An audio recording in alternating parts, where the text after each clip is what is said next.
Hello, मेरा नाम कुलवीर सानी है और मैं एक बायोलॉजी टीचर हूँ।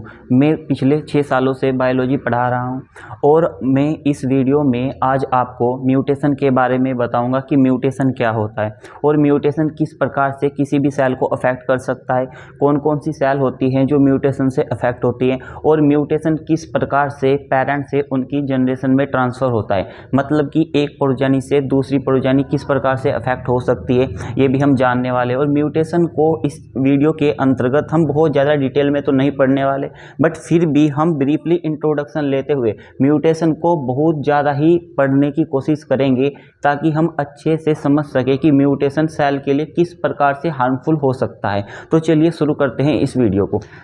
तो सबसे पहले हम म्यूटेशन की डेफिनेशन देखते हैं कि म्यूटेशन होता क्या है। तो चलिए शुरू करते हैं कि म्यूटेशन को हमने लिख रखा है यहाँ पर कि जो म्यूटेशन होता है वो क्या होता है कि वो sudden change in DNA structure which is inheritable from parents to their progeny। तो यहाँ पर हमने म्यूटेशन को डिफाइन करने की कोशिश की है कि म्यूटेशन क्या होता है। म्यूटेशन एक ऐसा प्रोसेस होता है जो डीएनए की स्ट्रक्चर में सडनली कोई भी चेंज हो सकता है। मींस डीएनए के अंदर जो भी नाइट्रोजिनस बेस होते हैं, यदि उनमें कोई भी सब्सटीट्यूशन हो जाए, कोई डिलीशन हो जाए या फिर कोई एडिशन हो जाए या क्रोमोसोम की स्ट्रक्चर में कोई चेंज हो जाए, उसी को हम म्यूटेशन बोलते हैं। तो म्यूटेशन अचानक से होने वाला कोई भी चेंज होता है जो किसी भी प्रकार से डीएनए कोई स्ट्रक्चर को अफेक्ट कर सकता है। अब हम देखने वाले हैं कि कौन सी सेल म्यूटेशन से अफेक्ट होती है और कौन सा म्यूटेशन पेरेंट से उनकी जनरेशन में ट्रांसफर होता है। तो इसको हम देखते हैं कि अगर हम देखें यहाँ पर कि अगर हम ह्यूमंस की बात करते हैं तो जो ह्यूमंस होता है उसके अंदर 2 टाइप की सेल को हम स्टडी करते हैं। फर्स्ट जो सेल होती है वो होती है सोमेटिक सेल। अब ये सोमेटिक सेल क्या होती हैं? यदि हम अपनी पूरी बॉडी को देखते हैं, यदि हम अपने हेयर्स को देखते हैं, अपनी स्किन सेल को देखते हैं, ये सभी की सभी सोमेटिक सेल होते हैं। मींस यदि इनके अंदर कोई भी चेंजेस होता है तो इनके अंदर होने वाला कोई भी चेंजेस उनकी प्रोजेनी में ट्रांसफर नहीं होता।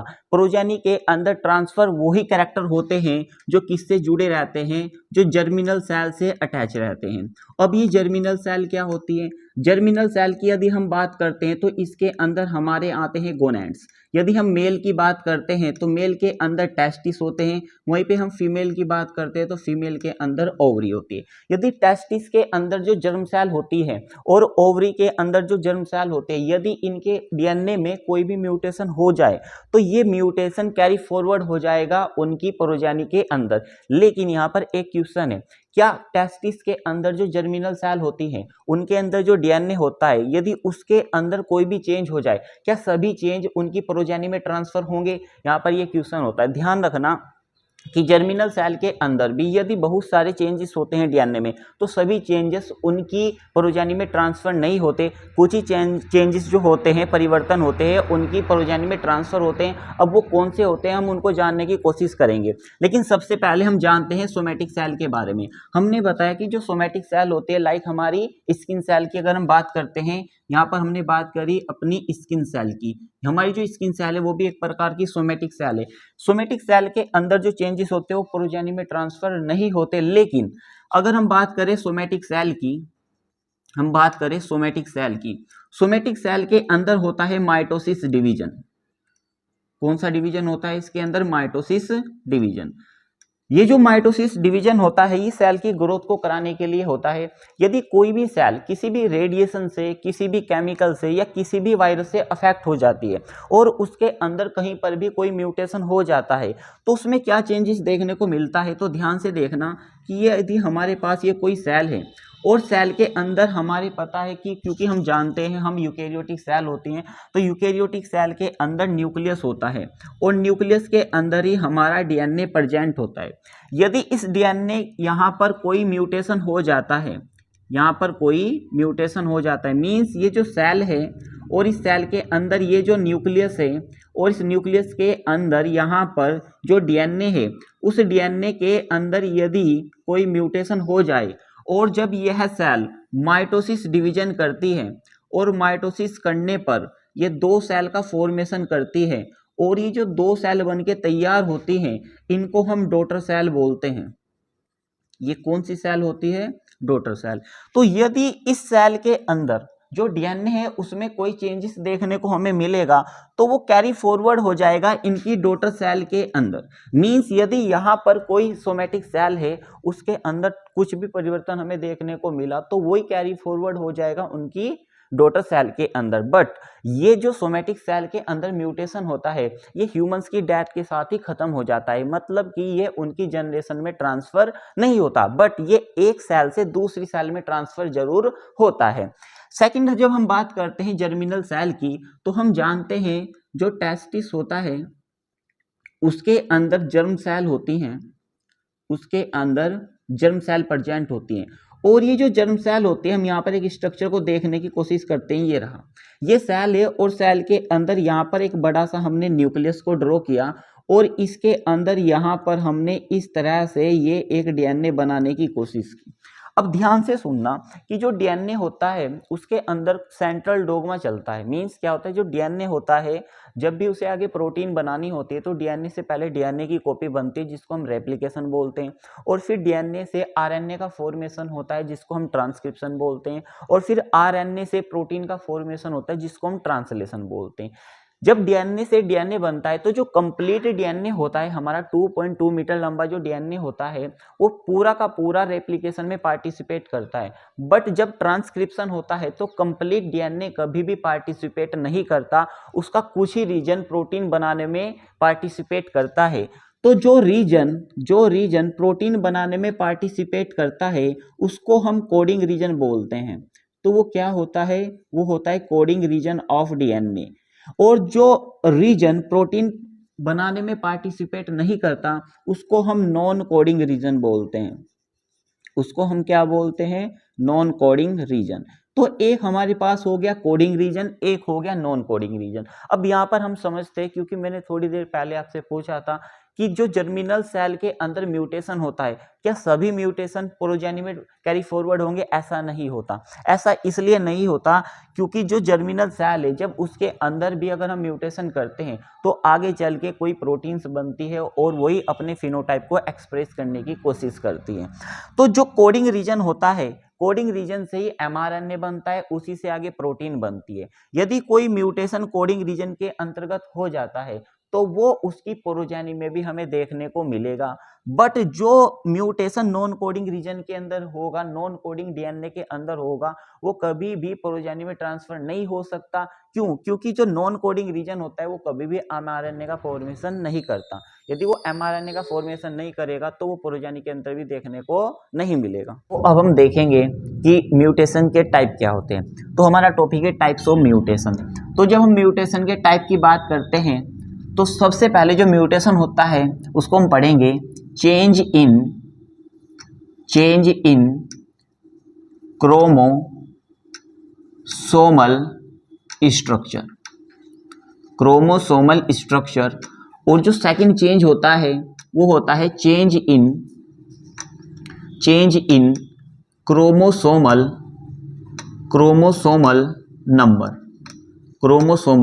नंबर। और जो थर्ड नंबर का टाइप्स होता है उसको हम बोलते हैं जीन म्यूटेशन। उसको हम बोलते हैं जीन म्यूटेशन।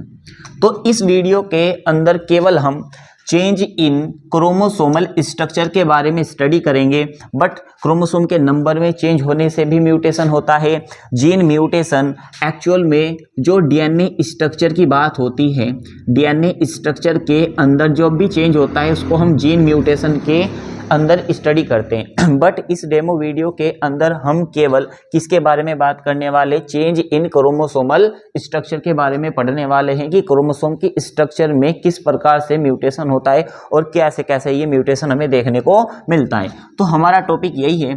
तो हम यहाँ पर एक क्रोमोसोम की स्ट्रक्चर को ड्रॉ करते हैं और उसी से हम सभी को स्टडी करेंगे।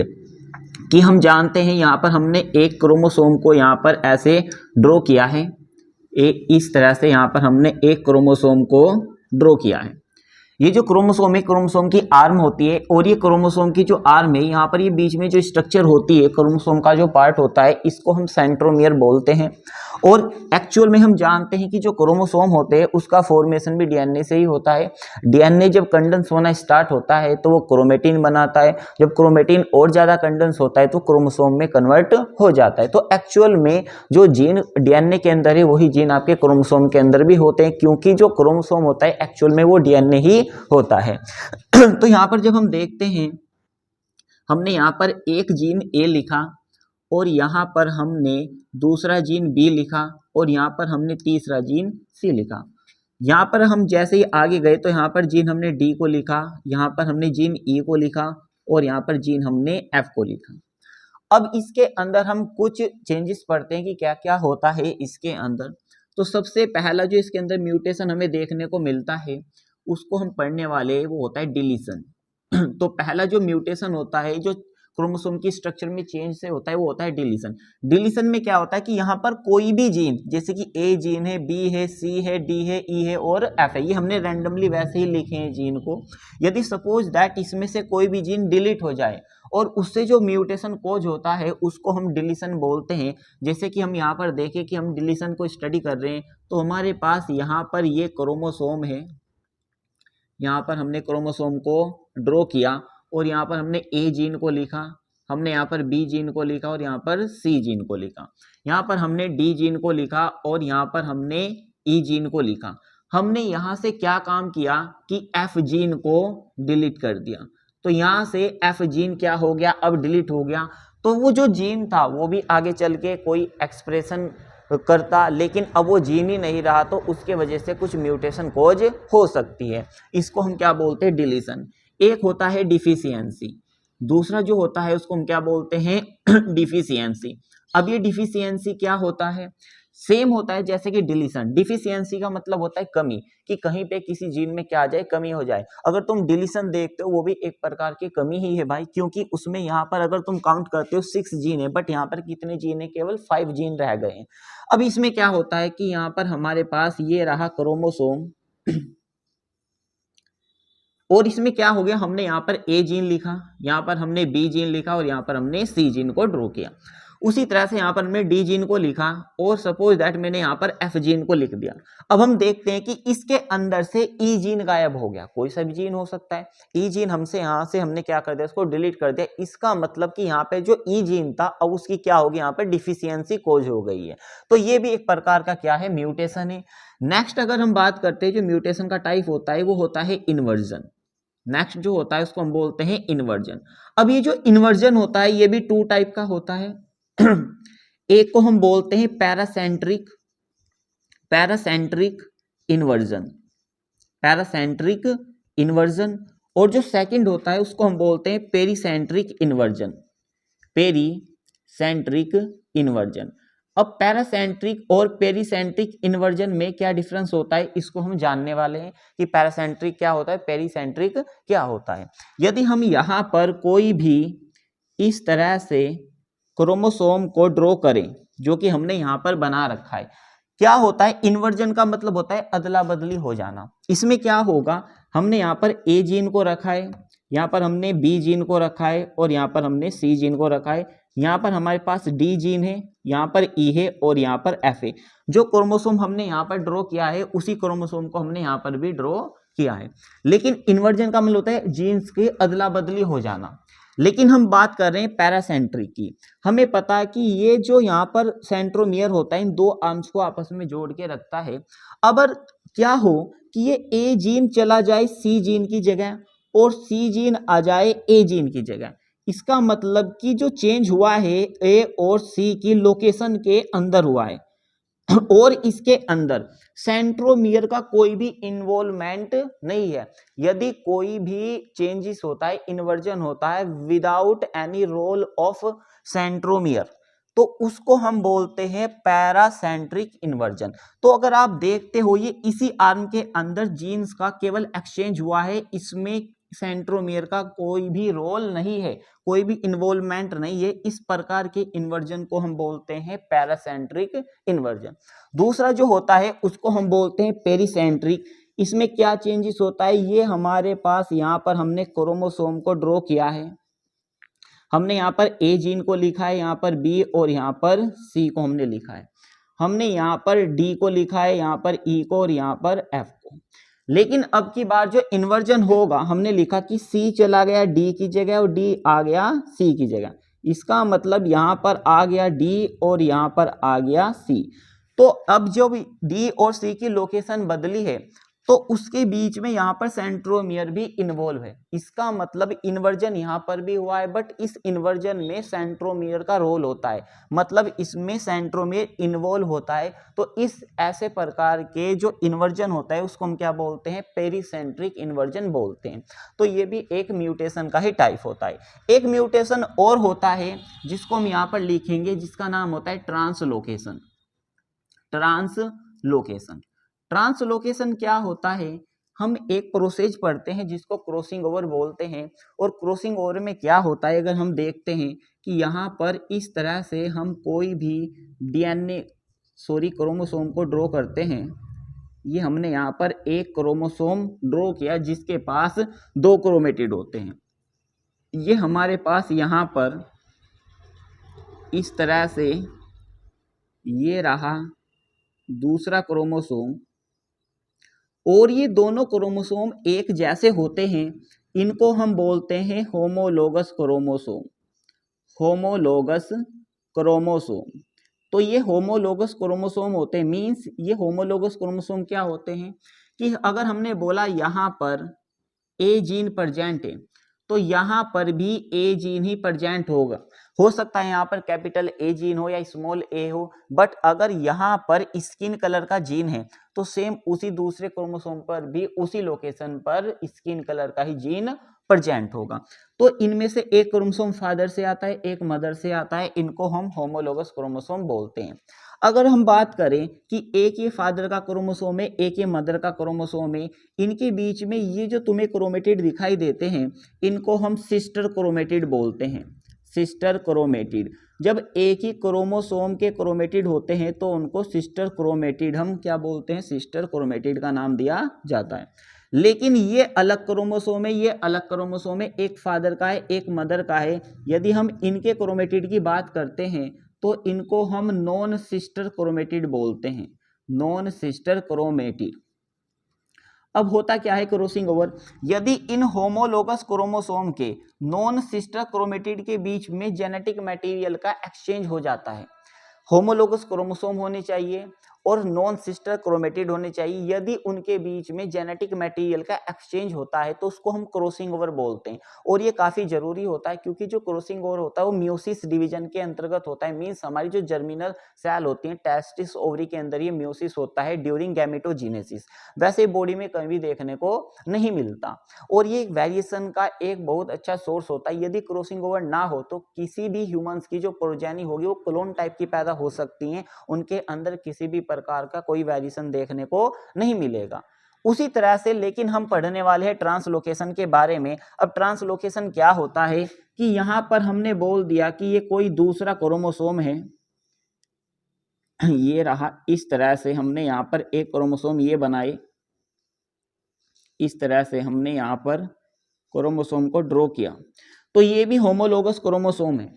लेकिन हम पढ़ रहे हैं ट्रांसलोकेशन। ट्रांसलोकेशन में क्या होता है कि इस होमोलोगस क्रोमोसोम का कोई भाग इस वाले होमोलोगस क्रोमोसोम के साथ पार्टिसिपेट कर ले, मींस इसका कोई जीन किसी दूसरे क्रोमोसोम के जीन के साथ अदला बदली कर ले, एक्सचेंज कर ले, इसको हम ट्रांसलोकेशन बोलते हैं। मींस यदि होमोलोगस क्रोमोसोम के बीच में ही जेनेटिक मटेरियल का एक्सचेंज होता है तो वो क्रॉसिंग ओवर होता है। लेकिन जब नॉन होमोलोगस क्रोमोसोम के बीच में होता है तो उसको हम क्रॉसिंग ओवर नहीं बोलते, उसको ट्रांसलोकेशन बोलते हैं, बट ये म्यूटेशन होता है। म्यूटेशन भी कहीं ना कहीं वेरिएशन का ही सोर्स होता है, लेकिन म्यूटेशन अगर स्लोवली होता है तो बेटर होता है, क्योंकि वो इवोल्यूशन का आधार हो सकता है। लेकिन अगर किसी एक ही पर्सन के अंदर ये देखने को मिलता है, एक बहुत ही कम पॉपुलेशन के अंदर ये देखने को मिलता है, तो ये म्यूटेशन ही बोलते हैं हम इसको, और ये डिसऑर्डर या कोई भी बीमारी कॉज कर सकता है। तो मैंने इस वीडियो के अंतर्गत आपको एक ब्रीफ इंट्रोडक्शन समझाने की कोशिश की है कि म्यूटेशन क्या होता है, जर्मिनल म्यूटेशन क्या होता है, सोमैटिक म्यूटेशन क्या होता है, ये किस प्रकार से डिसऑर्डर को कोज करता है। अभी केवल हमने एक ही टाइप को स्टडी किया है कि क्रोमोसोम की स्ट्रक्चर में म्यूटेशन से कौन क्या क्या हो सकता है, ठीक है ना। ऐसे क्रोमोसोम के नंबर में भी हो सकता है, ठीक है ना, जीन म्यूटेशन में भी हो सकता है कि कोई भाग डिलीट हो सकता है, फ्रेम शिफ्ट म्यूटेशन हो सकता है, ये अलग अलग होते हैं। बट इस वीडियो के अंतर्गत केवल मैंने क्रोमोसोम की स्ट्रक्चर में किस प्रकार से म्यूटेशन होता है उसको डिटेल में एक्सप्लेन करने की कोशिश की है। आई होप आपको ये वीडियो काफ़ी अच्छा लगेगा और मेरा द्वारा समझाया गया टॉपिक आपकी समझ में आएगा। धन्यवाद।